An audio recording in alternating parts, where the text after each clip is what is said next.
We live. We live. What's up, y'all? Soul Expression here. Welcome back to this YouTube channel and welcome to the Inner Storyteller um, pre-hype series, the hype before the hype series of interviews where we're gonna kind of talk about the content, the philosophy, the contribution of the inner storyteller to the world. And I have a very, very, very special guest, somebody who has inspired me so much over the last few months that I actually wrote his name into the book itself. Um, a brother by the name of Will Keller. Will Keller is a multifaceted individual, as they sometimes like to say, which I don't really know ever what that means. But he's a presenter, a writer, prolific writer, I would say, prolific presenter, um, into healing and hydrogen water sales and getting people right with the coherence of mind, body, spirit, essence, and after today, mind, body, spirit, essence, and story, because we are going to get deep into the philosophy of the inner storyteller. Mr. Will Keller, how you doing today, brother? Oh, I think you got muted. Yep, that's my bad. That's how Appreciate good we that. doing. It's all right. Yeah, Nah, what's yep. happening, I, bro? I forgot I even muted it. Yeah, no, thanks for having me on, brother. It's a pleasure. I love what you're doing, and I'm excited to connect with you. Oh, thanks, man. As a quick note, I definitely love what you're doing as well. I was live and in the comments for the hidden order of the universe, your pi and phi kind of breakdown, which really was just like a breakdown of the behavioral sciences with some mathematical background. Hmm. Definitely loved that presentation. And Appreciate that. the spirit of fire, super hard.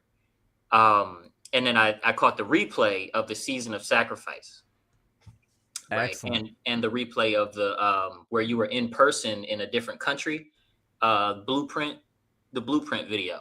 Yeah, that was in Morelia, Mexico, for the People's Reset, hosted by Derek Bros. Fantastic event. Had a great time that whole week, and yeah, it's solid presentation on natural law. Very cool. Very Yeah. cool. So yeah, man, you excited to dive into some of this inner storyteller gobbledygook that I got cooked up for you today? Yeah, I have your previous book, which I devoured and loved it. You're a fantastic author and writer yourself. Oh, Um, dude, thank you. so, yeah, so when you mentioned that you had this new project, this new book, I was like, oh man, let's do it. And then you wanted to have me on and have a discussion, and I'm extremely excited. So I think this is going to be intriguing, inspiring, fun, and looking forward to it. It definitely is. I can't wait to get into some of these questions. I still got a couple more housekeeping things first. But even Cool. before that, what did you think about culture control? Do you remember anything? I mean, I know you probably are busy a lot. You're probably pretty busy, brother. If you haven't touched it in 2 3 months, then no pressure. But what did you think about it? Culture No, control. I thought it was really, really good. I mean, I'm a reader is one of my passions, one of my main passions later in life. When I was younger, I actually refused to read. It's so idiotic. But as I got into my 30s and now into my mid 40s, reading has been a huge part of my life. It's meditative. I love I mean, a full spectrum, but it has the message, right? The information has to be something to get my wheels turning. And we hear this category talked about so much, but I love the perspective that you brought from there. It's very holistic and a very accurate perception on what culture is, and how it's being used as a weapon and all the other facets of culture. Most people immediately go to either the negative aspects of what culture is.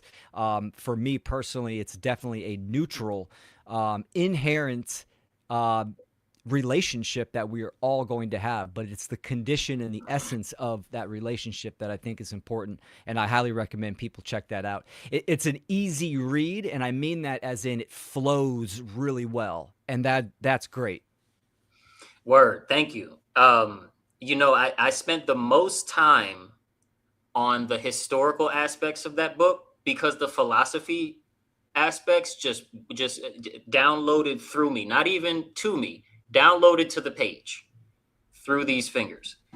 Um, but the Lloyd Pye going through some of the things that he brought in some of his presentations as far as the historicities, how we may be living amongst the Bigfoots still to this day, which with his breakdown, I believe him. I don't know. I haven't seen one myself.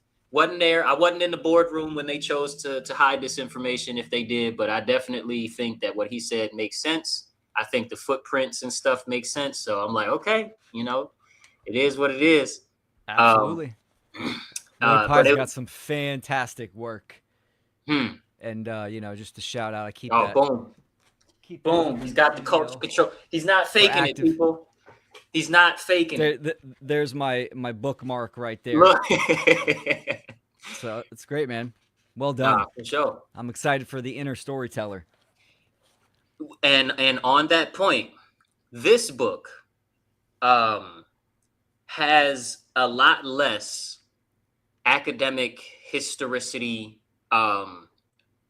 Here's first, second, third. Here's exactly what happened. It has a lot less of that. A lot less need for citations and all of that good stuff. Which nothing against the academic, MLA format heads out there. You guys are Mhm. great, and without you, we wouldn't have so much advancement, especially in technology. So, and like medical practice and things like that, which actually works. So we appreciate the academics.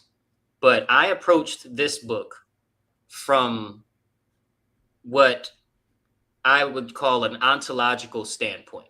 And for the audience, ontological is just the super fundamental, bare bones building blocks of a thing, of a topic or a physical thing. So if I'm talking about the molecules that make up a certain solution, then that's the ontological explanation of that solution.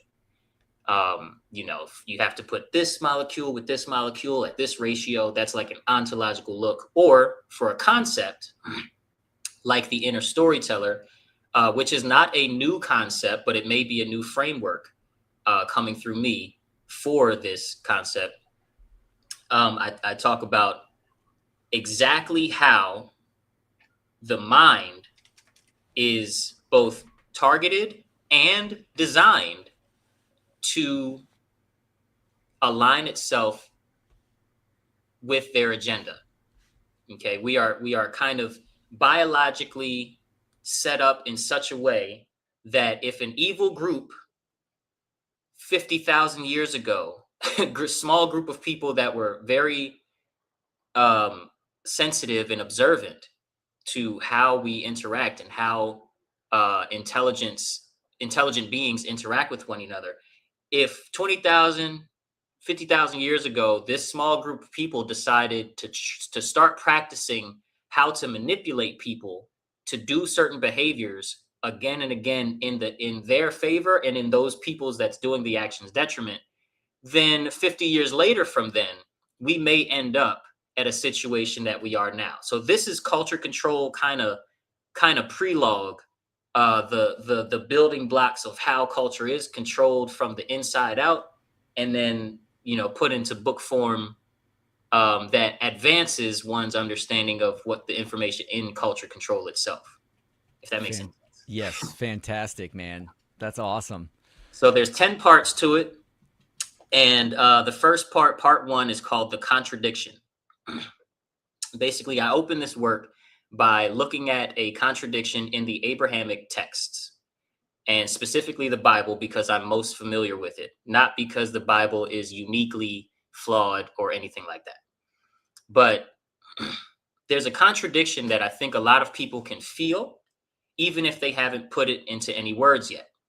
And to explain it a little bit, on one hand, there's real truth, there's real deep moral conscience in the example of Christ, as well as in some of the laws laid down by the God in the Bible.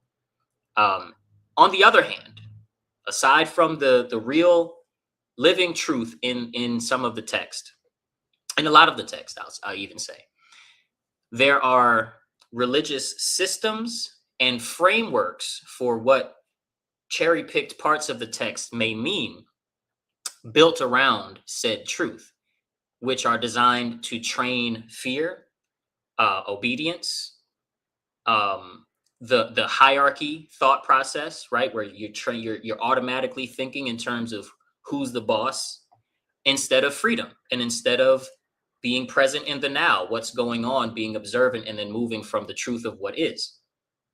And I also get into how these sacred stories, some examples like the Garden of Eden, the Christmas story when Jesus was born, things like that. How these stories, specifically, how the choices of what is claimed to be the ultimate creator can shape people very deeply before they're old enough and mature enough to re-examine those stories for themselves and what they were doing in their younger minds for themselves.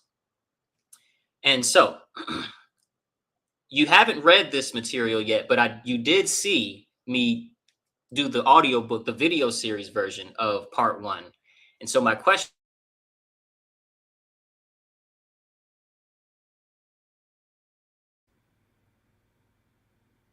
Oh, I think your video froze for a quick second. Let's see if it comes back online.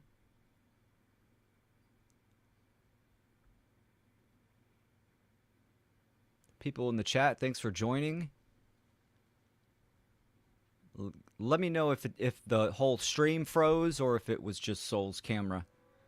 Soul, if you can hear this, you might want to exit and then come back in. That kind of refreshes the browser studio link.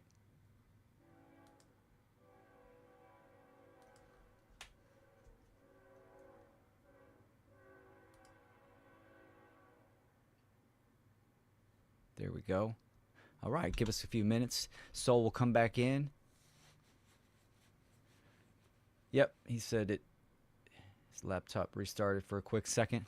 Yeah, so thanks for people joining in the chat. This is going to be very interesting. Soul has some fantastic work. I highly recommend people check out his content. He was also a presenter at the recent Freedom Under Natural Law conference. His presentation was Religion, the Original PSYOP.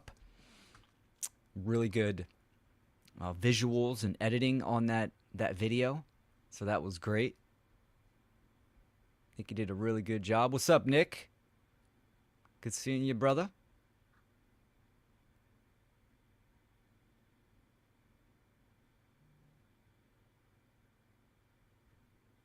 Yeah, he had to reboot, so he'll be on in just a few seconds.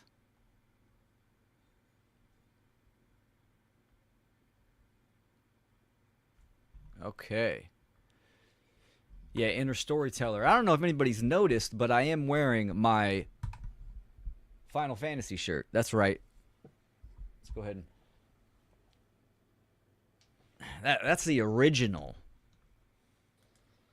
Okay. There we go.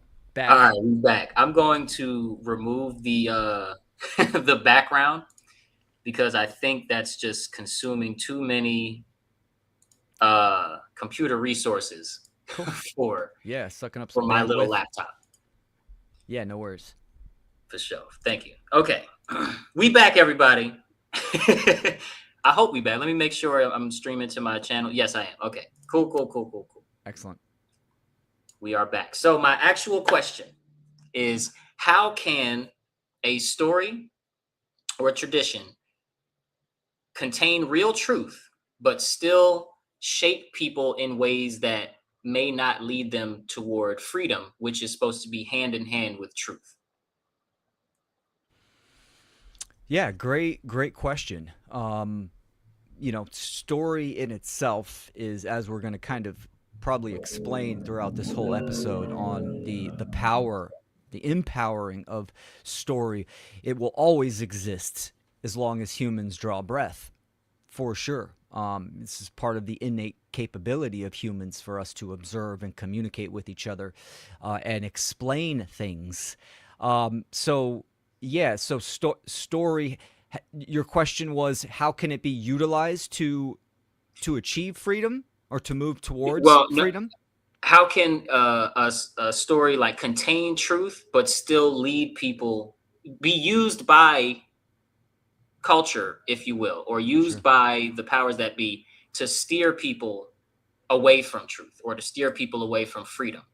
Yeah, yeah, absolutely. And this is done through all of the cultural religions. It's done in even things that we wouldn't consider outside of cultural religions, like the scientific, academia, education, everything, right? In every facet, there are elements of truth in there, and then there's a lot of falsity wrapped up pretty much.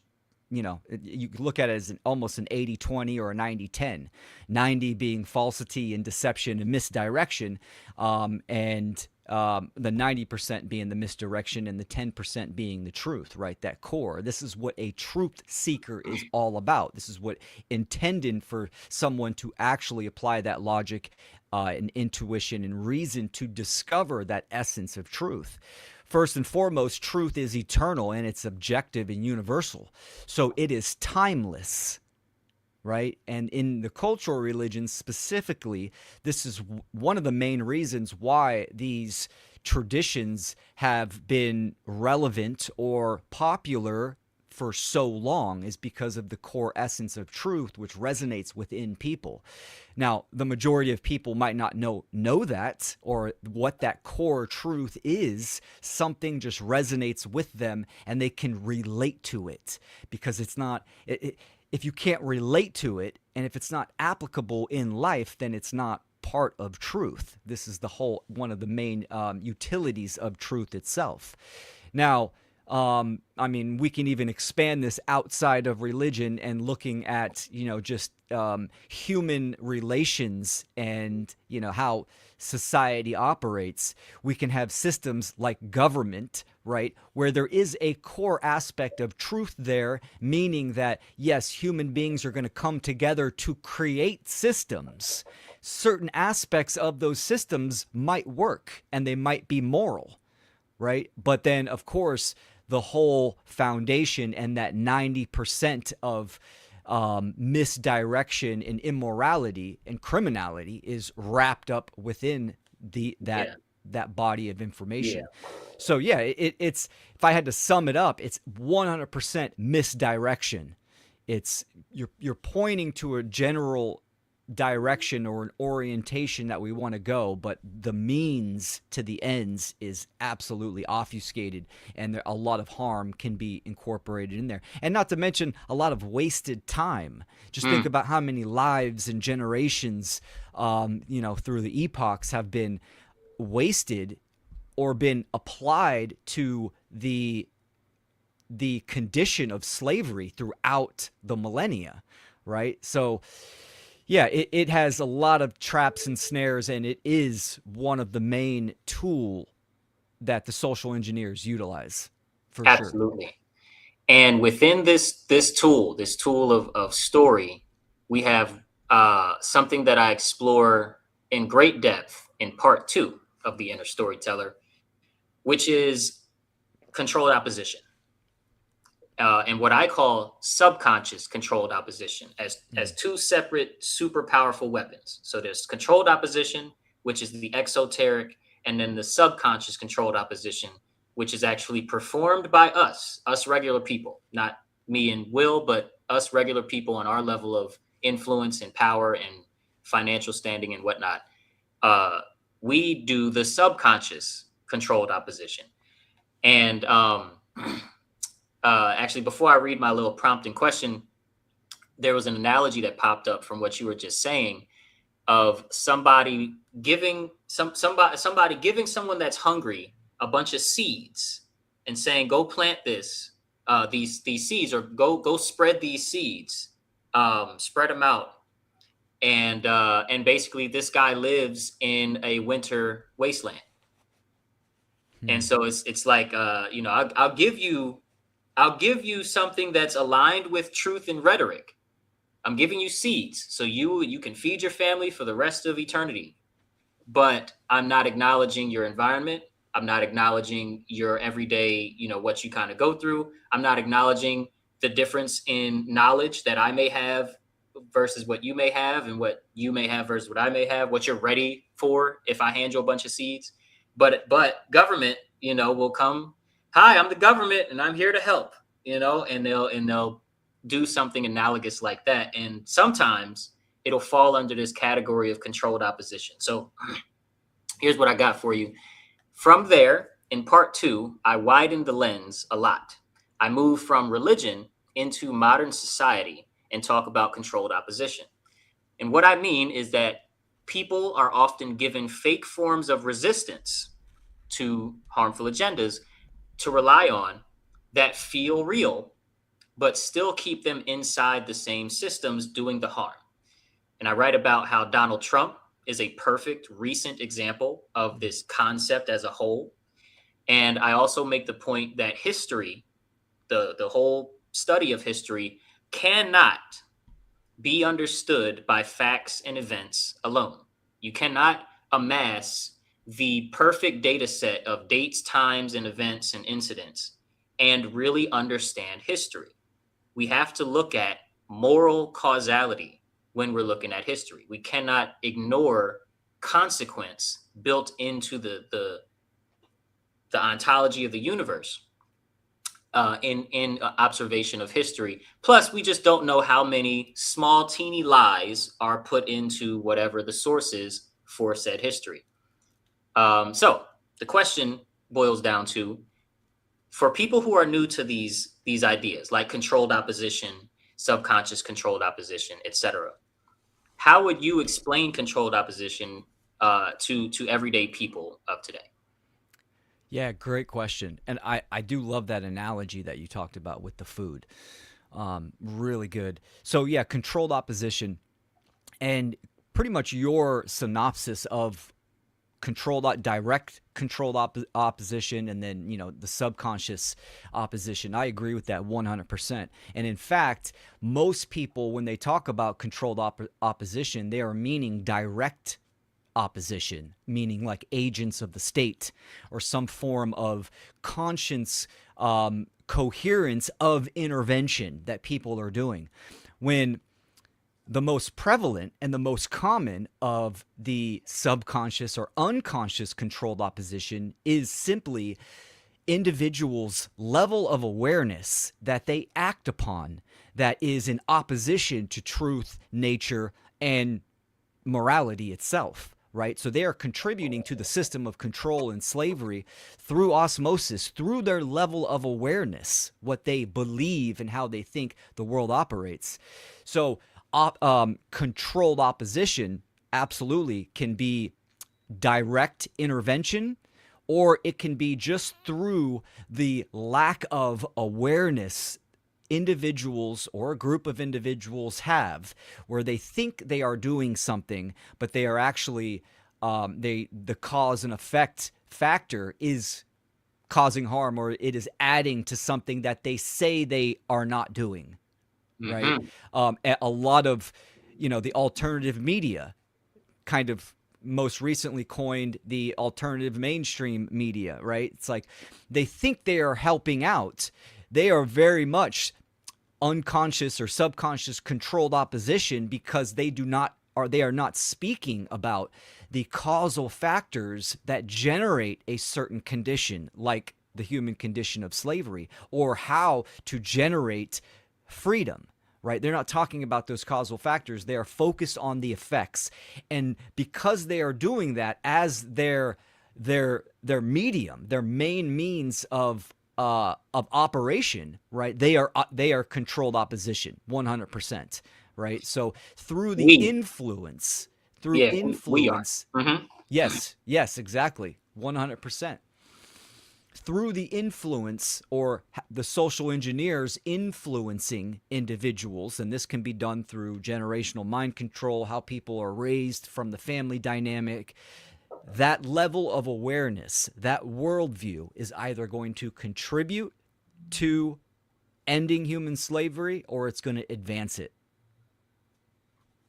Boom. Really quick before we move on to the part three question, and for those of you listening and watching, there are 10 parts, so there will be 10 questions with 10 blurbs in this interview here. But this is the second time you mentioned uh, the condition of slavery, and I know what you mean, and the One Great Network knows what you mean. Sure. But could you give the baby book third grade reading level version of what do you mean by the the human condition of slavery and its Yes, causal factors? that's great. Excellent.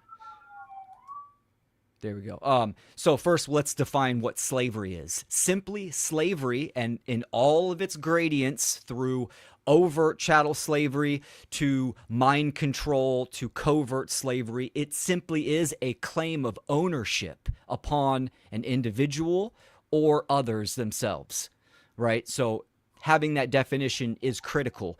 When we look at the human condition, right, we are obviously individuals, and the sum total of those individuals, you get a collective or the aggregate. And this is how we can observe what is going on in the world from a wide bird's eye scope, and we can understand what that condition is. Are there systems that are making a claim of ownership upon person, persons, or their property? Absolutely. That is called government. Religion does this as well. And there are individuals that believe in this system and actually act upon that to enforce that false claim of ownership. Right. And so that simply, just because that exists and at a certain level, that 100% is a condition or the state of slavery itself. Right. And if the fruits of our acts, to add to what you're saying, if the fruits of our actions amount to basically undying obedience to these bodies, whether it's bodies of rules or bodies of people that are shouting orders, then that's absolutely slavery. And I define the term in my book as managed stagnation. Mm. So if it's super overt and whips and chains slavery, then the stagnation is very physical. And if it's like today's world in the cities where, we're in the city, we're kind of doing our thing and going to work and watching our own kids and stuff like that, but they can come take your house, take your kids, take your whatever at any given time. Or if you get stopped for speeding or running a stop sign when nobody was around, you could actually lose your life. Then that is a Yep. more mental slavery, a more of a obedience training ground kind of slavery than a whips and chains kind of slavery. So I call it managed stagnation in the book. I like that. And I can't wait for you to devour this one because it's just, man, I'm very proud of this work. Okay. Fantastic. I love it. Toot my own horn a little bit. But as I'm just so enamored by the material too because it came through me so fast. It took me years to write my first book. I wrote this one in like 5 months. That's great. Flow state, man. I mean, when you're tapped in, that's what I call it. You're tapped in. That means you're in alignment with integrity, motivation, and inspiration. It's just going to flow. And I just feel like God wrote this book, or Essence wrote this book. Whatever somebody's Yeah, favorite word is, wrote this book. for sure. Um, I think, and a so lot of people have experienced this, maybe on smaller levels or larger levels, right? When you're in that, I mean, the New Age circles call it flow state. It's yeah, like yeah, you're in that rhythm of life where everything is kind of lining up. There's the synchronicities. Whatever you're doing is just flowing very well, and it's coming together. And that's something we could tap into. oh yeah. All right. So the upper echelon of these questions starts at part 3 and goes until part 10. So here we go. Part 3, The Story Beneath the Story, is the title of this chapter. Part 3 moves closer to the inner storyteller itself. This is where I start showing people how to, showing how people do not just react to reality directly. First, they interpret it lightning fast, okay, at the speed of thought, which is faster than the speed of light because it's instant. And they attach meaning to reality. This all happens first before reality is interpreted or reacted to. They fill the gaps of perception with perspective and prediction. Okay. And it happens unconsciously, subconsciously. You get the effect of what your mind has been programmed to associate the phenomenon with. Okay. All that happens before direct experience has a chance to correct any false impressions. And I use various characters in this chapter: an unnamed warrior, the three magi that come and visit Jesus in the Christmas story, when he's born.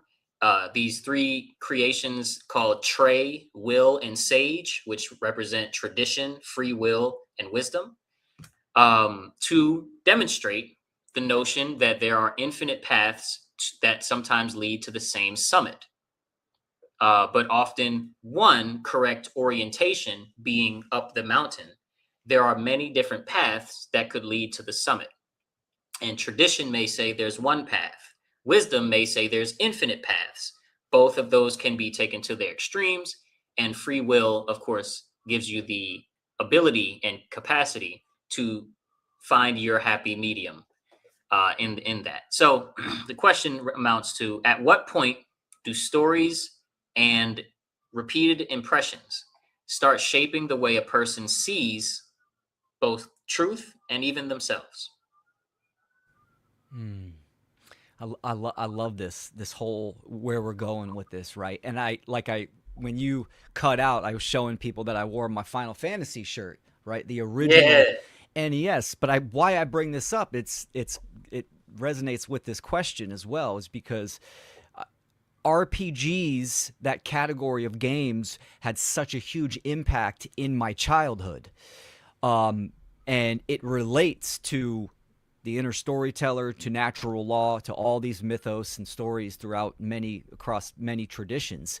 When do stories start having an effect on our lives? Very early on. Very early on. I mean, I would say I would say from, I'm going to go as far as saying from birth, there are Mhm. mental faculties and metaphysical categories as the brain slowly develops. Because I agree with you, this is an inherent ability that the brain does. It's a supercomputer, and it's crunching all the data, and it's applying meaning to everything that it's through all intake.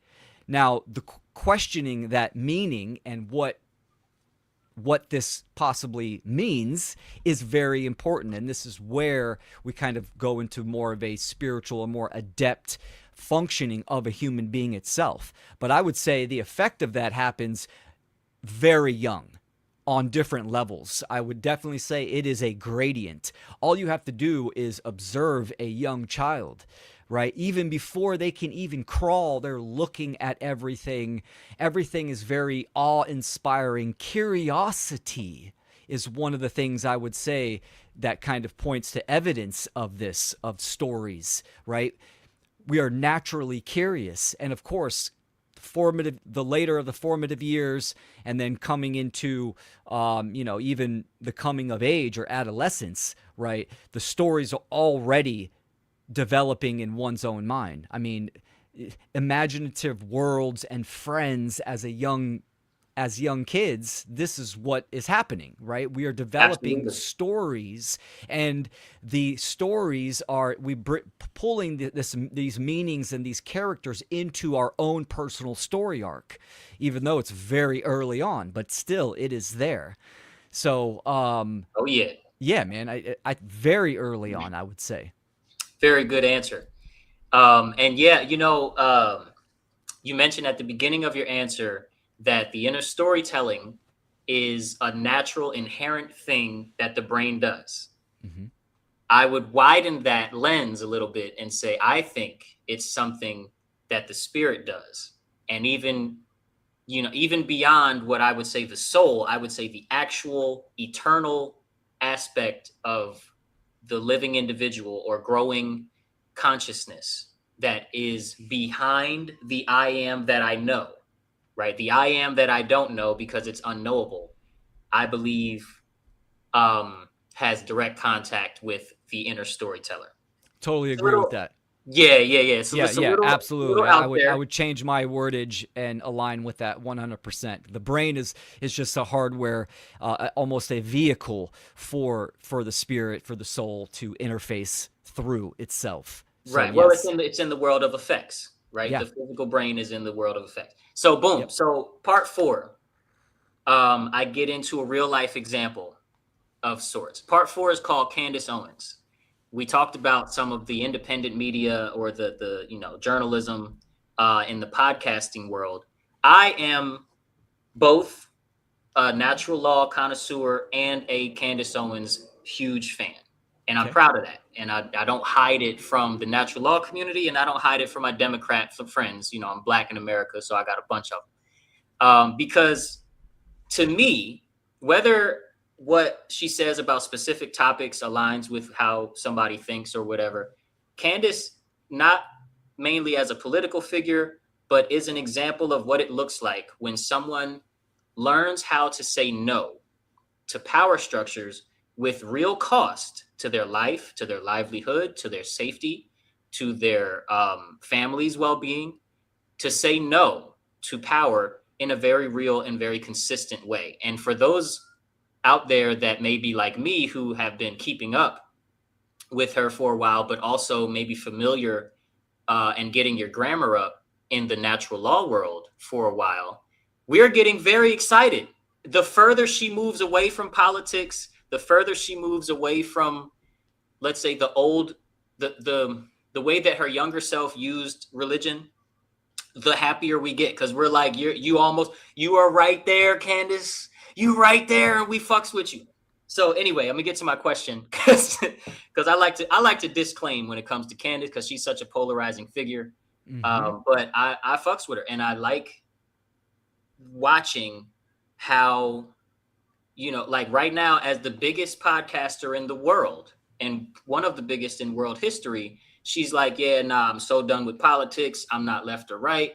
Uh, um, Things that you just would not expect her to say when, um, 4 years ago, 3, 4 years ago, right? And especially before Charlie Kirk died. Mm-hmm. Anyway, I say whether people agree with her is not the point. The point is she represents a kind of public refusal that comes with real cost in pursuit of truth. She's been a huge source of inspiration for my own story, and I think she's a good example of saying no, the lost word to the order-giving class, and saying no to evil. When someone publicly steps out of alignment with what we are supposed to think, what we are supposed to say, what does it do to cause such a strong need for the institutions in power to react so emotionally like they do with her or some other independent media figures of today? Yeah, and I'm fairly up to date with Candace, and I've been following her whole journey, especially very closely since the Charlie Kirk incident, and I very much enjoy her mentality and how she's been operating. And so many people will get into the conspiracy realms of her husband background, etc. Yeah, okay, sure, but aside from that, how she is functioning on her podcast episodes, what she's doing and what she is saying, if there was someone that I could have a sit down conversation with and talk about anarchism and natural law, it would be Candace Owens. She's an anarchist that she doesn't really know it yet, right? But Real talk, she has Will. said all the time she's anti politics, right? So she is someone that has seen the cause and effect factors of what politics and government is, and she just says it's all BS. She's recognized that, and on many aspects, like you said, using the lost word of no. And I think that is inspiring for sure. From those aspects, it's just she is a great example of someone that we ultimately need to reach, because she has the door busted wide open with that large platform, and she's right on the cusp. She's really just missing some crucial information Yeah. that she If, could if, have like that. She's getting into the occult. I think it's heavily skewed from a religious perspective, but she's yeah. understanding. She's walking that path. It's like, Candace, you're almost there. You understand that the whole system is being ran by the dark occult forces. She gets that, and she says stuff like that. So yeah, I forgot Right, what your right actual in their question was, faces too. but Well, you answered it. You answered okay. it. Yeah. Basically, well, no, you did. Well, I guess you answered something that I was interested in. My question was, what makes the institutions in power react so emotionally? But I think your answer actually was a little bit better than that question. Oh, Anyway. but yeah, but just to add something real quick, Hmm. right? That's the last thing they want to see people do. Align themselves with truth, but also act on that.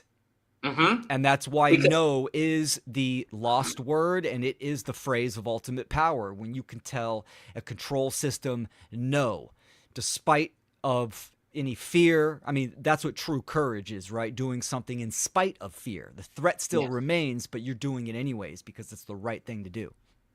Oh yeah. Oh yeah. And one of those crucial aspects that I think I want to respond so much that you said, but we still have 6 questions.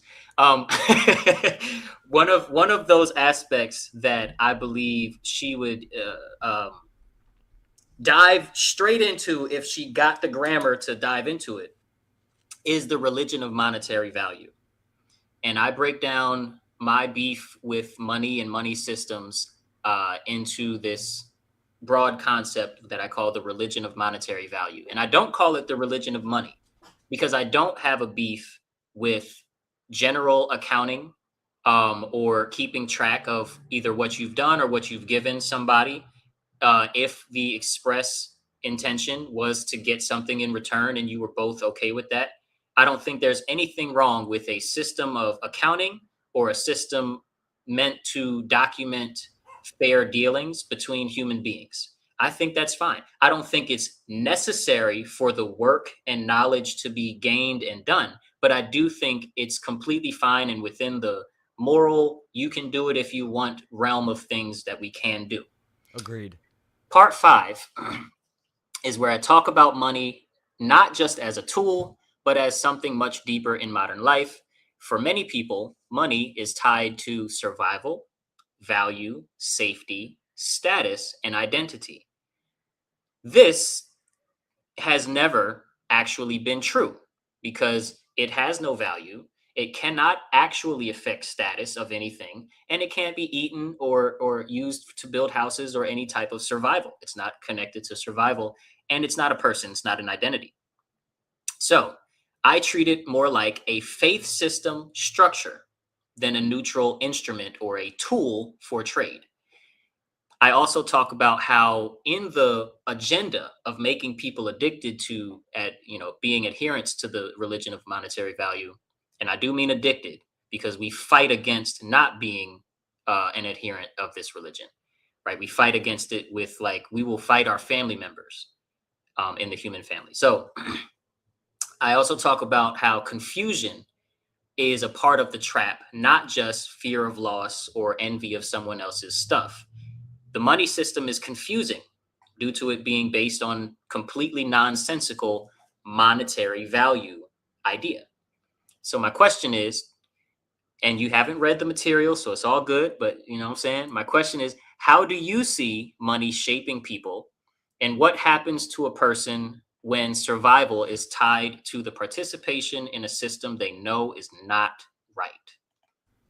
Yeah, great question. And I see this kind of category really being a pitfall for a lot of the community, the freedom truth communities, meaning it being almost like a mental hang up and not having clarity there. And I will be the first one to admit that I've had issues with the monetary, the fiat system, right?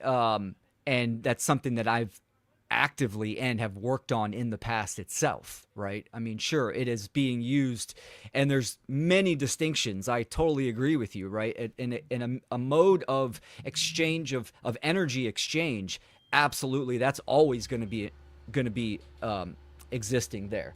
Right. But yes, as far as the fiat, which that word fiat from Latin, it means let it be done. When you put that in a survival mechanism, which is where ultimately they want the majority of people to be in, right? And that your choice, the majority of people, their choices are going to be dictated off self-preservation, due to fear. And of course, there's not just a straight black and white answer to that in a given situation. You obviously, the moral choice, the right thing to do, trumps it all, right? For sure. But would that be in the same case as your interactions with a police officer right in front of you, right? Where there could be a, function of life or death. And yes, you have to use discernment on that. But we need to get out of, when I say we, because I'm actively doing that, we need to understand that the monetary system is there and it can be utilized as a tool to get us in certain positions. It's a positioning tool, is how I look at it, right? And should it exist in the future in a free society in its current incarnation? It absolutely will not. If when we move to a free society, right, there'll be Right. other modes. I mean, gratitude itself is a form of currency, high form of currency. So yeah, we need to move past that, and this is something that I think a lot of the psyops and events keep people in that state of the monetary delusion and that survival mindset. Yeah, yeah. I got from Mark Passio that idea that the mother of all religions is the religion of monetary value, and the father of all religions is the religion of man's law or religion of authority. Yep, Um, absolutely. Because we're talking about the control of energy, the control of behavior. yes, yes, indeed. Um, Thank you. Great answer. I don't even want to add anything. So, part six. Part six is called the resurrection. Part six is entirely a fictional story. Um, this is where I move into the concepts of death. Oh, shout out to the pup. What's the pup's name? This is Pocket. Everybody say what's up, Pocket. Pocket. That's a cute name. I know he's a tiny little dude. This is my sidekick. Yeah, is he old? He look a little older. Yeah, his face. It used to be all black, and now see it's all Oh wow. gray. Yeah. He's I think 8 to 9. Okay, you So getting he's there. still got some years on him, but yeah, he's a Chiweenie, so he's Chihuahua Dotson. Whenever the neighbors, they have nice big property, but they have some Mhm. machinery they operate, and when they operate it, it generates a certain frequency, and And his he's anxiety like, just goes through the yeah, roof. he's like So he's dad. like, "Yep, dad's lap." So this is where part six, the resurrection, is where I move into the concepts of death, grief, fear, real courage, and transformation through my fictional creations, Corey and Farah. I wanted this chapter to show that truth is not always something people arrive at through argument and through grammar. Sometimes it has to become lived, suffered even, and experienced before it becomes real in a different way. And because you haven't read the book yet, I'm not asking you to respond through my stories and my characters, Corey and Farah. But here is my question nonetheless. What role do you think suffering, loss, confrontation with death seem to play in human awakening? Oh man, you got some. These questions are fantastic. I consider myself a student not only of life but of death as well. I've experienced a near-death experience when I was a child. I've experienced a lot of death from friends, family members, parental, my mom, etc. Now, this category in correlation to evolution, to awakening, is really goes hand in hand. The quote, the adage, suffering is the ultimate teacher. Yes, Right. it is, but that does not have to mean that it is the only pathway itself. Mhm. Pain is inherent in this experience, right? I mean, the birthing process is painful in on by divine creation, right? It's a trauma bond between child, mother, and father being assistant, right? So pain is inevitable. We can't get out of that, and that could be good or bad pain. When the pain is unbearable, then you have suffering. Now, even in the definition of suffering, it means to choose. So suffering itself is through a choice. Now, whether that is conscious or unconscious, or through the subconscious, which Yeah. the human condition of slavery is suffering itself, but it's self-induced, meaning the majority of people are choosing certain actions leading to a certain condition. So we You are don't get choosing slavery this. without obedience. Exactly. 100%. So does it have to be full-blown suffering? No, it doesn't. But can and will are completely different situations. Now, I do believe, in my own opinion, I'll make that distinction, that we are so ensconced in this system. Once you kind of have an accurate perception of how deep and how long it's been going down, there's going to be immense pain for us to pull us out of this hole, just to get us back up to par. Immense pain. Now, suffering, that's going to be up to courage and willpower and care. Right. 100%. So that is still let to be seen. But I will say this, even though you have the social engineers, you have our individual choices that are creating and influencing this condition, you still have nature, or the divine creation itself. And when the lessons aren't being learned, there is what I call a celestial immune response. And we've seen this throughout in the historical record as well, where there are catastrophes, planetary catastrophes, where it's just whoop, global suffering for a whole species, right? Well, Almost as a reset.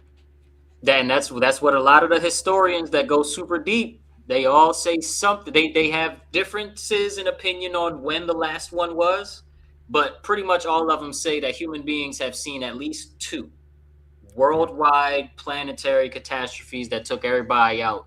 And like in the second Matrix movie, the architect says, if you go through this door, we're gonna kill all of you, but you are gonna pre-select 23 humans to be, reinserted into the new Matrix and to have their bodies preserved and kept, healthy or whatever. And we're gonna reset this whole thing. I'm gonna make a new Matrix. It's gonna be great. I'm gonna, you know, reset to 23 humans Yeah. in the Matrix movie, which is, I mean, if you don't know that the people that were involved in the distribution and creation and whatnot of those three movies, especially the first three, were onto something when it comes to the real leadership of this world, then I don't know where you've been at. But that movie contains a Yep. lot of truth. Yep, 100%. And most people nowadays, they've learned through suffering, and then many of them are going to learn through definitive suffering, meaning their life will be almost wasted or sacrificed in a sense, because they just won't pick up on the patterns, the cause and effect, and they won't learn that lesson. And that is absolutely unfortunate. When we start to shift the collective consciousness and the awareness, this is what an oral tradition and with paired with parenting is all about, right? That stewardship, where morality, ethics, courage, and the understanding of natural law and the self, this is all that's encompassed in the raising of children, where that becomes a tradition. Then you Yeah, have pain, yes, that can be transmuted to great personal empowerment, but suffering is definitely mitigated. yeah, It's the inverse right now. So yeah, and self-induced through lack of 100%. self-respect. That's right. Part 7 is called The Hidden Leaf. In part 7, I shift into more direct examples of popular fiction, things like Iron Man, Bambi, the Disney classics, things like that. And I get into some solution based thinking. I start asking what it looks like when people stop waiting to be rescued by what's called the savior figure, which is in a lot of popular fiction, especially anime. But also, I mean, just across the board, savior figures, and begin creating better patterns of behavior that result in a better condition for us all. I move into how children, specifically how major motion pictures uh, what children watch in the form of major motion pictures imprint harmful ideas into their minds about family, about death, about heroism, because I want the philosophy to touch real life and not just stay in the abstract. So I ask you, Mr. Keller, the lie killer, how much do popular fiction, movies, shows, novels, comics, and the like matter in shaping the next generation and what they will see as normal? A huge amount of influence is in that realm, right? Millions and billions of dollars in the entertainment industry, and that's intentional, right? That will always exist as part of their main mode operandi of influence because of that simple factor that you described, stories influence, right? Like I talked about earlier, how role playing games had a huge influence in my childhood itself, right? And that's my first initiation of the mythos, the hero's journey, archetypes, the elements, all of this kind of stuff that I learned. The question is, how much of that impacted my journey to where I'm at now? And huge influence and impact. So when we see these stories and these attributes and characters in film, stories, comics, video games, all of this kind of stuff, it is there to imprint, to influence itself on whoever is viewing it. And someone that doesn't understand the vehicle and how the self operates, then that imprint could have a very long lasting effect to the point where you are judging, or the patterns that you are seeing in life, how you are discerning reality, it is stemmed from those imprints, right? And now that could be, there could be some pros and cons. I mean, I think nowadays it's very much negative aspects that are there, but this can easily be observed because we mentioned The Matrix. We see these films, The Matrix, V for Vendetta, any of these movies that has a strong hero or heroine archetype that's fighting a oppressive system, and we cheer those people on. Most of the viewers, right? They cheer the hero on to destroy the system of slavery, right? But they can't recognize the patterns within the reality itself, within And their own even in the life. stories, and even in the stories themselves, right? In the Matrix, the machines won years ago. This is the sixth iteration of the Matrix, where Keanu Reeves is the Neo of choice by the architect. The sixth one. So this is likely 100, maybe more years of straight computer simulation living, and a couple people breaking free, and a lot of people trying but getting shut down by the agents. And never did the entire population say, no, I choose eternal life, meaning I choose death over slavery. Never. Same thing with Star Wars, the Empire or whatever. Generations of just growing and more corruption and more exploitation, more and more taking over of non-wealthy planets, whatever that means, whatever. Yeah, And then finally, this small subset of people can come and be a savior figure. I just wanted to add to that because that's a that's big right. big thing in my own heart when it comes to the children. So we Yeah, got 3 questions left, or three cool. chapters left, and I don't want to hold you for too long. I also don't want to hold the audience for too long. I know y'all enjoying yourself. Go ahead, put a couple things in the chat. Somebody tell Will he has earned his gray hair in the chat for me. Same with Pocket, huh? Pocket. Yeah, yeah, We both him and earned these Pockets out grays. here. It's Uh, interesting you say that because when my daughter was very young, she's like, "Dad, you're getting gray hairs," and I said, "Every gray hair is a story, a certain thing about my life." So funny. Exactamundo. But I don't want to hold you guys for too long. I know after about an hour you get a little antsy. So let's move into part eight's question and whatnot. And I gotta talk to you again, Will. You gotta come back to the show. Yeah, man, absolutely. Let's do it. Um, part eight is entitled "Onions Have Layers." Part 8 is about the fact that conditioning is layered. So we have biological triggers, we have psychological triggers, we have biopsychological triggers.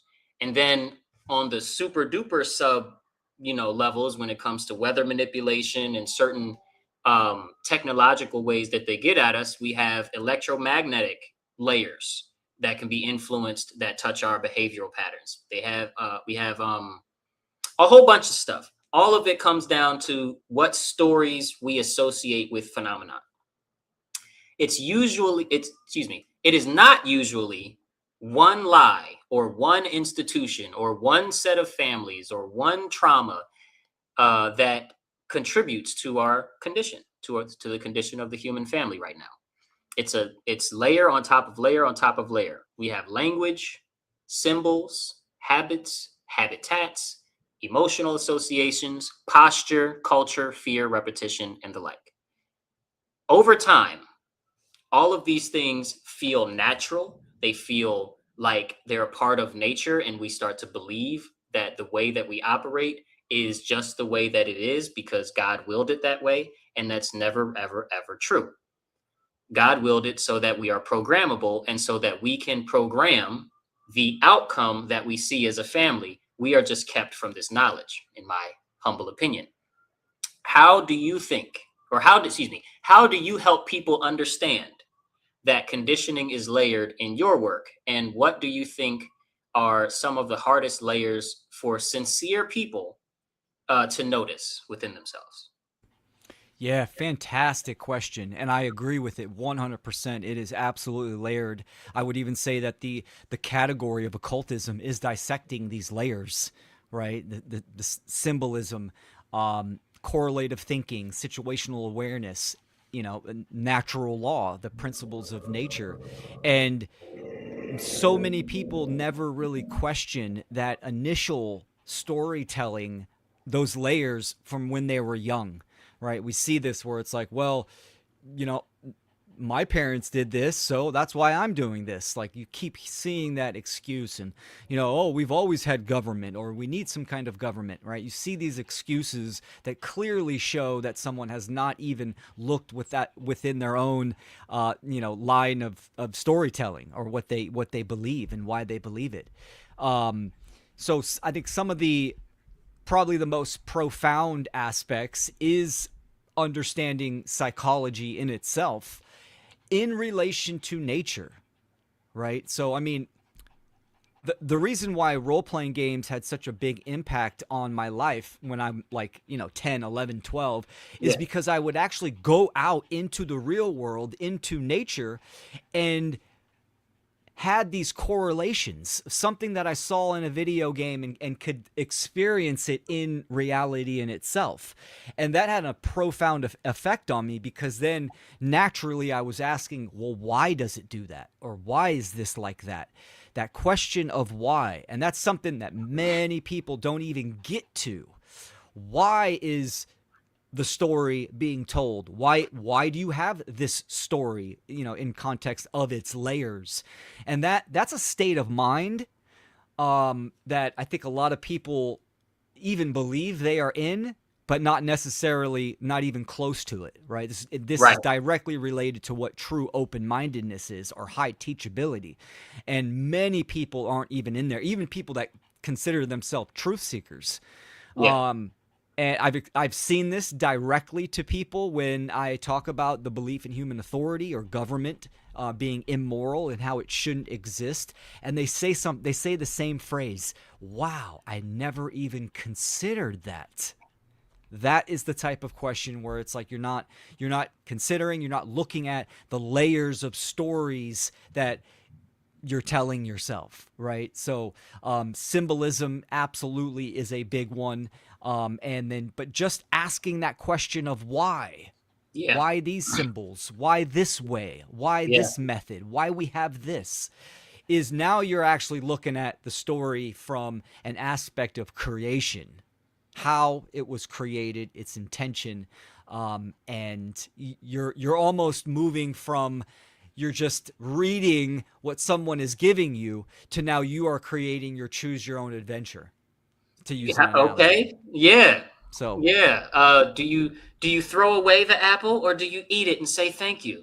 Press X or press circle. yeah, man, for sure. um, yeah, 1,000%. As a matter of fact, you made me want to read something from the book itself as a little preview to the audience that jives exactly with what you just said. At the very end of the book, I say this in a random place that starts around 265, page 265. Okay. I say, one more thing. Stop believing yourself all the time. Learn how and why you occasionally delude yourself because you do. Allegedly, maybe, perhaps. Not a formal accusation, but statistically likely. Just stay curious about your own blind spots. Sorry for the sirens, y'all. Uh, I don't live in in the nicest place. Stay curious about your own blind spots. That curiosity alone will take you farther than most people are willing to go. With that said, I love you for reading this and watching the series. And yet we delude ourselves. Yeah. We participate in our own false ideas. But Yeah. part 9 is Mhm. entitled The Author of Authors. Part 9 asks one of the deepest questions in the entire work, which is if so much of human thought and behavior is indeed shaped from the outside in, then who is really authoring the human experience? This is where I start looking more closely at symbols. For instance, I use the letter A, especially the way symbols can trigger emotional and behavioral response before people are able to slow down enough to examine the reaction within themselves. I also get into actual solutions like food forests and grounding and homeschool, stuff like this. From your perspective, Mr. Keller, Mr. Will Keller, what does it really mean to become the author of one's own story? Oh man, yes. Before I answer this question, just kind of reminding the viewers and the audience that I have not read Soul's new book. So this is going to be great to after this interview, right? This session to go and actually read it and be like, "Oh man, that's really just cool making those connections." So what that means to me is that cuz essentially we're talking about being a master of your own perception, right? Really becoming the storyteller within your own life, understanding that we function in this twofold, right? The inner and the outer. I mean, our percept, how we view the world, the lens by which we view the world, right? And that is like the main resource and influential mechanism that the social engineers want, right? Because if you can control or influence perception or the stories or the narratives, then of course people are going to make choices and take actions and behaviors that are in favor of those influences, right?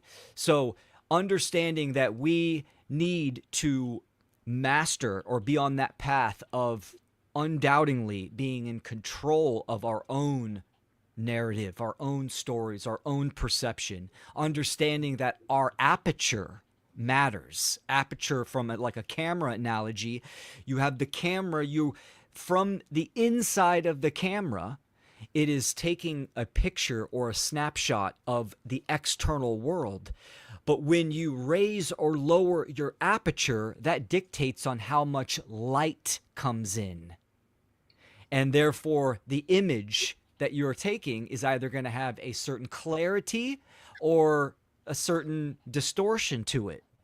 So, of course, we by doing this internal work and understanding some of these concepts that we have talked about in this episode today, and I'm sure all of Soul's book, this is going to allow someone to really be that author, that have that ownership of one's own perception or their own camera in the analogy, right? Where you can control the aperture and you understand the influences, the layers of stories, and all of the attributes that come in there, ultimately to make clear choices. I think absolutely it comes down to that clarity Yeah. of the world and ourselves.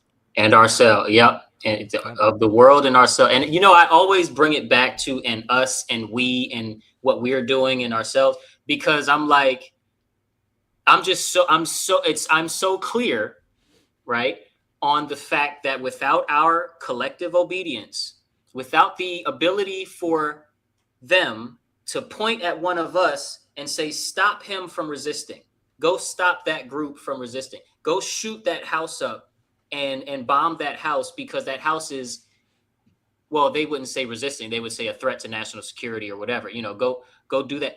They can only do that because of our level of obedience and our level of willful blind obedience, Yep. willful stupidity, if you will. That's the only Because reason we why it have, exists. right, because we Because have people are we have choosing shared, to take those actions.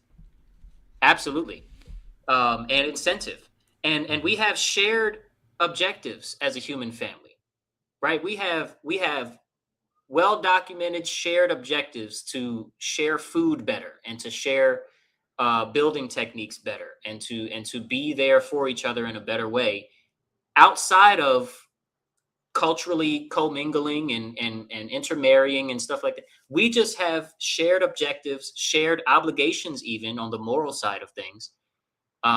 Not that the universe is going to puppet make us do, but obligations that if we don't respect them, then we disrespect ourselves and we disrespect our stated and documented objectives.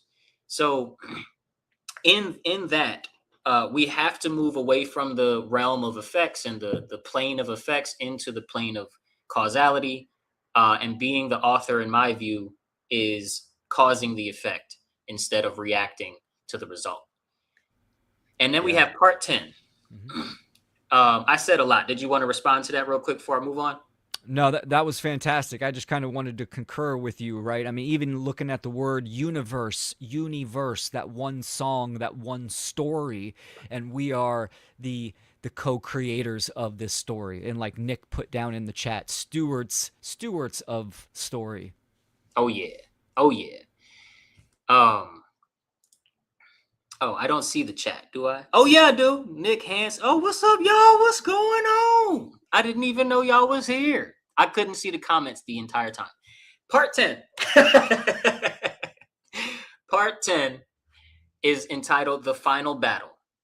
Okay, this is where I reveal the entire book was leading up to this fact, and the entire book plus this sort of fact, at the end of chapter 10, that I put into clear terms, is what I think is my contribution to the philosophy of natural law. This is not something new under the sun, but it's like my personal framework, a framework that came through me that I don't believe I've ever, heard come through anybody else in the way that it's coming through me, to the philosophy of natural law and to the community of freedom seekers worldwide.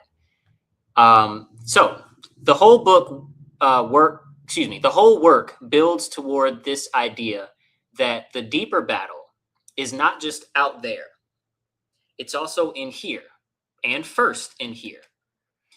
It's the battle between impressions and principles, or impression and principle.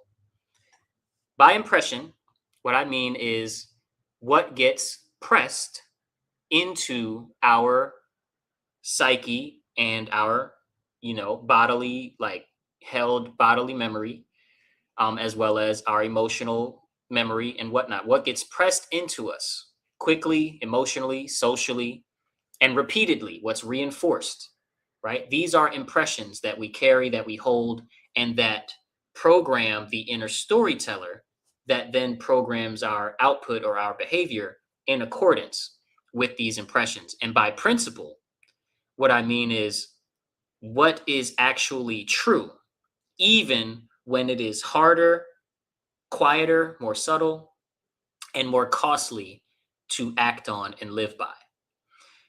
So my question, because again, everybody, he hasn't seen the chapter yet. He doesn't know how I break it down in the material. But what do you think, or why do you think it is so hard for people to live by principle, even when some parts of them already feel conflicted and know better? And then the follow up is, and what do you think helps a person strengthen that part of themselves over time? Yeah, great final questions. Um, to use an analogy, people need to get off the audiobooks and really hold the book, sit down outside in nature and read for themselves. I now I'm using an analogy. Go touch grass. Yes. Yeah, yeah, well, for sure. I mean, so essentially people are being told certain things, right? And it's not until they actually turn that awareness to this category, and I'll elaborate a little bit, right? I mean, we talked about Candace Owens and she's doing some good work, and there's a bunch of other people that are speaking narratives. They're telling stories into the world. And I think so many people have been conditioned and programmed to just listen to these stories, to be fed the audio book of life or what is going on in the world, or even their own journey, right? I mean, just look at, you say a certain type of word and the algorithm shifts on all your social media platforms, and now you got all these ads for products and stuff. And I mean, sure, that's marketing, but so many people are just on this carousel or this conveyor belt that is they're being spoon fed these certain events and this pathway. They're being led. And it's only until we lead ourselves where we kind of stop, drop, and think, to use, a phrase that my father said growing up. Stop, drop, and think. Stop means eliminate all the noise Yeah. just for a brief moment, right?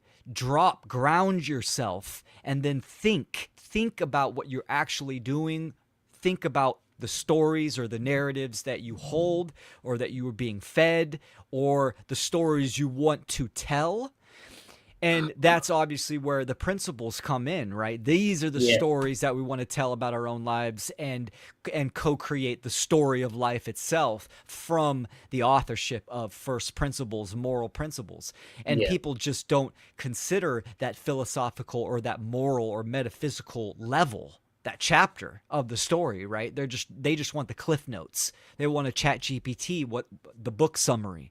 It's like, no, we need to get deep, deep into our own psyche and what is the meaning of it all. The meaning of life, the meaning of Yeah. your life, his life, her life, what is going on in the world. And those questions, those big questions, are really propagated as unknowable or relative. And I've always said for the last few years that no, you can absolutely know them because there's an objective answer, but that doesn't mean the totality. But we can know the foundation, the elementary of those, and that is the starting point, right? That's the prologue where we need Yeah. to start from and then continue.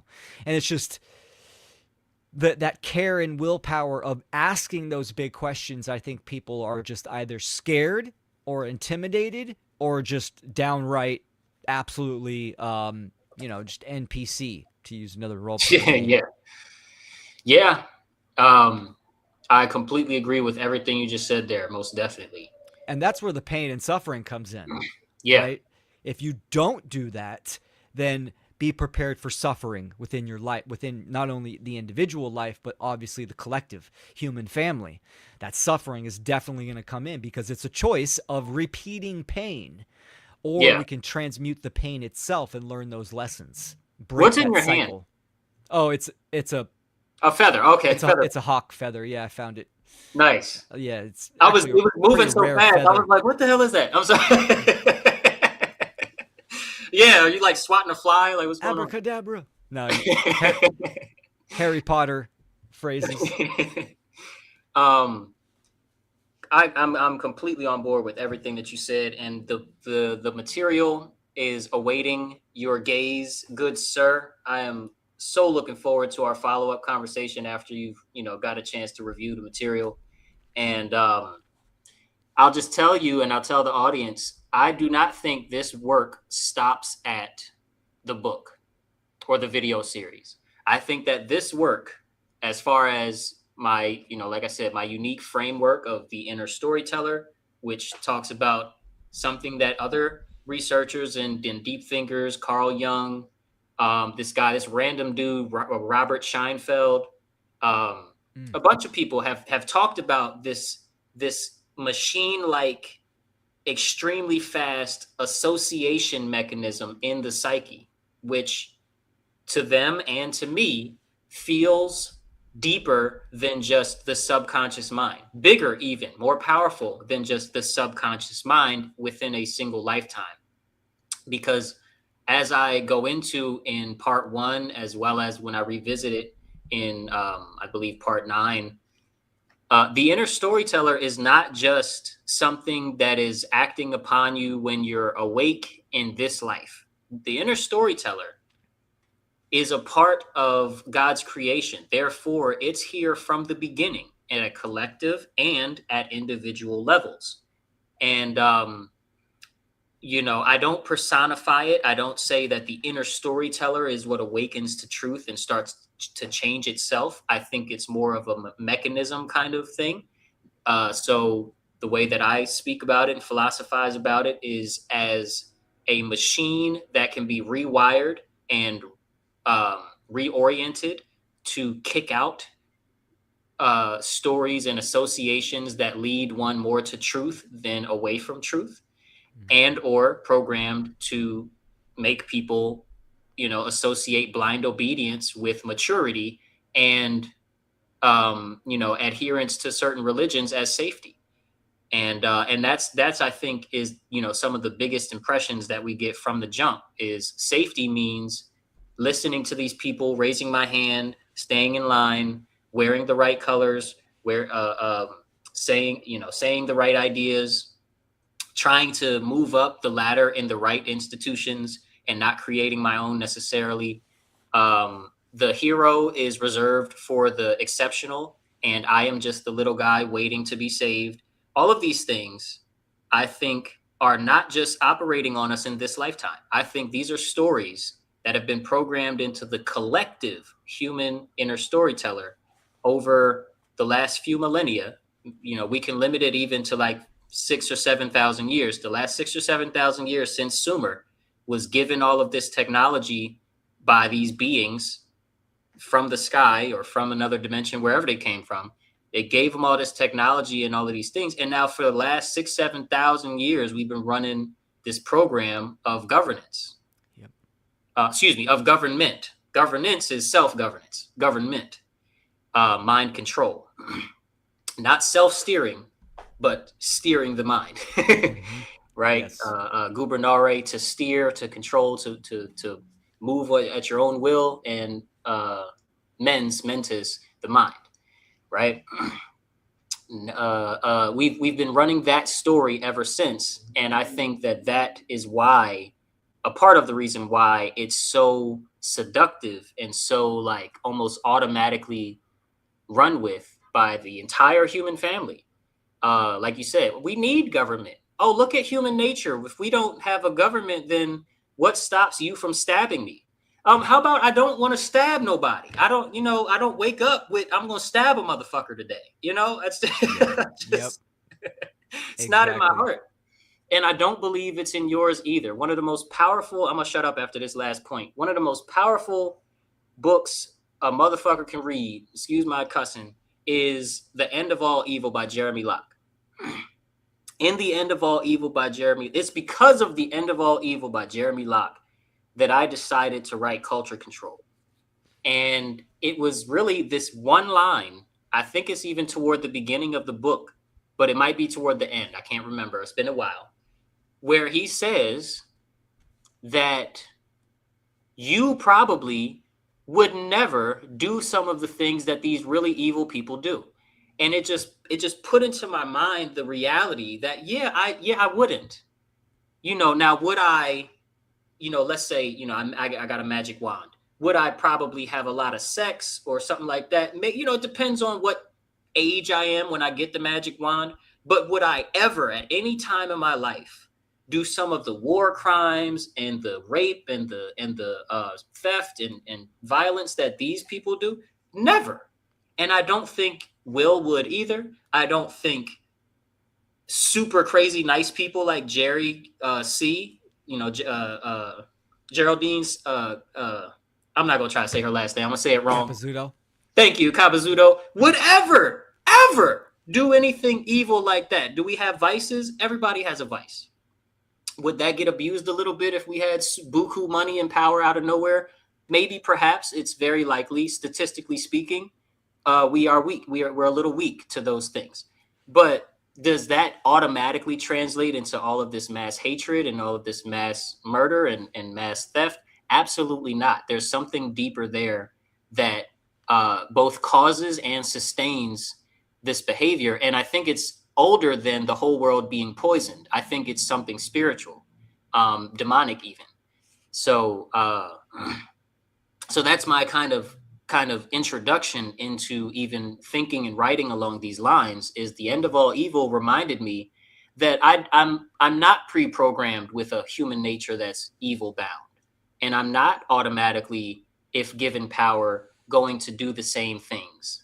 And most people wouldn't, but a few people would. And it just so happens that in our collective story, it seems those few people got wind of hiding natural law from others faster than we got wind of spreading it. And that's where I think we went wrong. And I don't think it's more complicated than that. What say you? Everything you said was very, very well spoken, and I agree with that, man. And this is why I really dig in this category, because there's multiple ways that we can, you started the episode, right? You have the mountain peak, the summit, which is truth, and there's multiple pathways that you could take to get to that same spot. And same thing with categories, expressing certain categories or pathways of information to lead people or to educate people on truth itself. And I think this is a fantastic category, and I agree with you. These systems have been given to us. They've been programmed and conditioned and embedded into every aspect of our life, and that goes into a whole nother topic and category of human intervention, even down to the worship gene that that we can go down to, right? But it's like a category that I talk about heavily is animism. And if we do a round two after I read this book, I already know animism is going to be on the tip of my tongue, because when you're talking about this mechanism by which we can use to understand and to come to know greater levels of awareness or wider apertures, right? That is animism right then and there. If you remove all the books, remove everything out of the picture, we still have our own faculties, and we still are going to question, discern the meaning that we see internally and internally. And that is why not all, but the majority of indigenous cultures and animistic cultures, pre-Christian, pre-Abrahamic religions, most of them were oral traditions.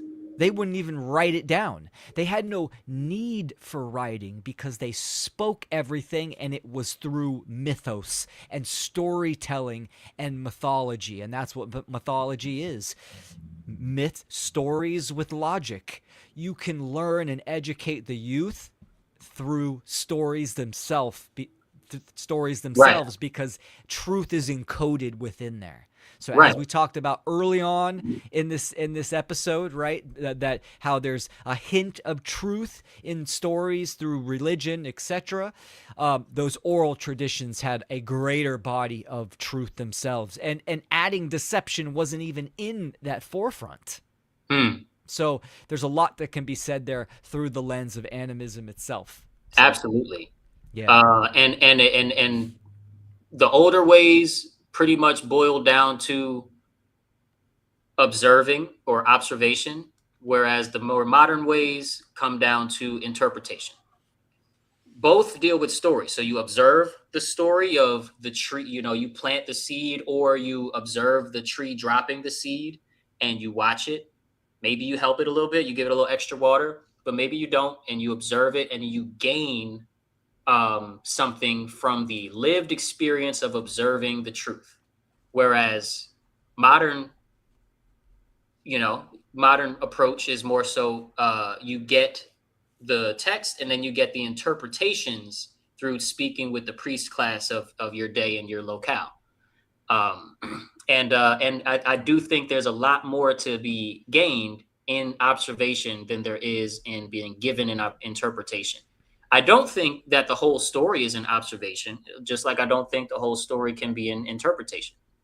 But I do think that um, observation is closer to be certain principles, certain values, right? Being present, um, not saying too much, right? Interpretation requires wording and diction and precision and certain things that you got to just talk and you got to be good at it. You got to practice talking.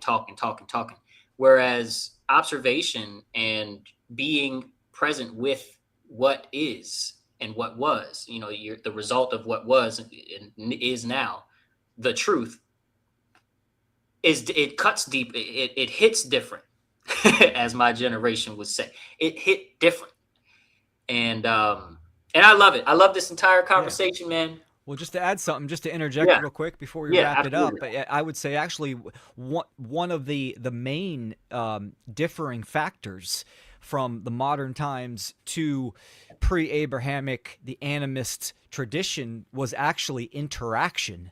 Observation absolutely was there, but every culture around the world understood relationship, that we are its direct experience in direct participation.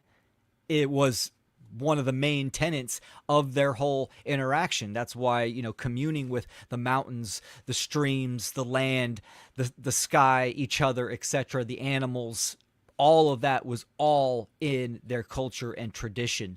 And that's something that is lacking today, right? In the modern world, it's all about intake, and then people think they know or they can extract direct experience without doing the participatory ritual or experience itself, Yeah, right? So, and that is due to probably heavily of the technology world without the principles.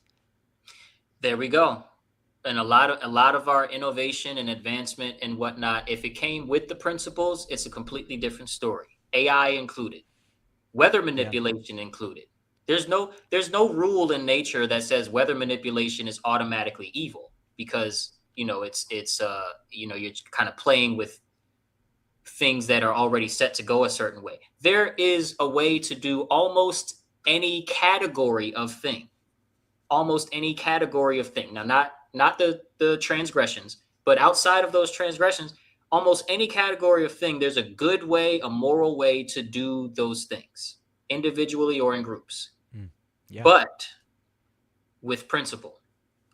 And principle, I'm gonna let you would be better than I would. How do we get to first things? How do we properly address the concept of principle? And this will close out the conversation. Yeah, so principle, right? Principia meaning first things first, or chief in its etymology and definition, right? And ultimately first principles are they are that foundational operating mechanism, right? So and this is where natural law morality is so vital into for someone to know and understand and align with, right? Because your principles, whatever they may be, you're operating from those principles. And you look at the world nowadays, people are very emotionally reactive. They're operating from that reactiveness as a principle. When humanity starts to understand objective morality and they operate from those first principles, then we will start to see change. So essentially, when you read a book, the first principles are: you read left to right, you start from the top, you go down to the bottom. What happens if you totally invert that? Good luck trying to understand it. Right. You don't get coherence. You got Yeah. to stick to the first principles. So, Boom. yeah. And then for us, that's natural law and morality, 100%. Absolutely. And the final battle, y'all, is principle versus impression. Okay. Impression comes at you fast. It's reinforced by culture and rhetoric. It is emotional. It's loud. Whereas principle is subtle. It's still. It's quiet. Steady. You could say consistent. No, constant, not consistent. Impressions are consistent. Principle is constant. Okay, you That's can't right. shut off real truth and um, like behavioral understanding in alignment with truth. You can't shut that off. There's no off switch. So versus Universal impressions principles. change. They come and go. They impact you super heavy in this mood, in this emotional state. They don't impact you that much in this other emotional state. Principle is constant. That's Straight right. line. And that's where it really comes into importance with, like the storytelling or the or authoring our perception, right? Because we're filtering information. Everything that we experience, all the information coming in, it's getting filtered through what we know or our principles, right? And it's the Stoic filtration system, or the three staves, right? Is it true? Is it moral? Is it useful? Like that's a mechanism of filtering information through discernment and introspection to discover what certain information means. Absolutely. So, oh man, Absolutely. yeah, Well, I'm thank you excited so to check very, out. very I'm much. excited to check out this new book, man. Yeah, I know, bro. I know. Let me show the people the cover real quick. Yep. The cover art is done. The pre-order page should be done very soon. So if you're watching this and it's not live, right? You're watching the replay of this, click my link tree, linktree/ufuluchild, linktr.ee/ufuluchild, and look for that pre-order page. It's not done yet, but it's gonna be done very soon. So since we're recording this live, I don't know if it's next week or the week after, but it'll be there within a very short time. Let me go ahead and show you guys the title because I'm very share screen. Very, very happy about it. This is I said title. I meant the cover. This is the cover to the book, the new book, The Inner Storyteller. You have been conditioned to protect the very stories that keep you powerless. Soul Oh man, expression. I love it. I love it, The man. my life's work. That fantastic, man. I appreciate you and all that you do, and your contribution to Funnel was awesome. You have fantastic music as well. So I'm looking forward to doing multiple, collaborations with you, man. So thanks for having me on your show, and I'm gonna dive into that book, man, and we can continue Hey, round I'm, two. I'm excited. Let's do a round two, round three. Let's bring somebody. I would, man. Can I just be honest with you Yeah. on live here? I would be ecstatic to bring some of this work into some of the symbology work that Nate does. Oh yeah. Nate Whew. blew my whole mind with the Oculus presentation for Funnel 5. It was phenomenal. The visuals alone were phenomenal, but his breakdown, I found it super duper cool, and I have a mind to connect my philosophy, the story stuff, to the symbol stuff.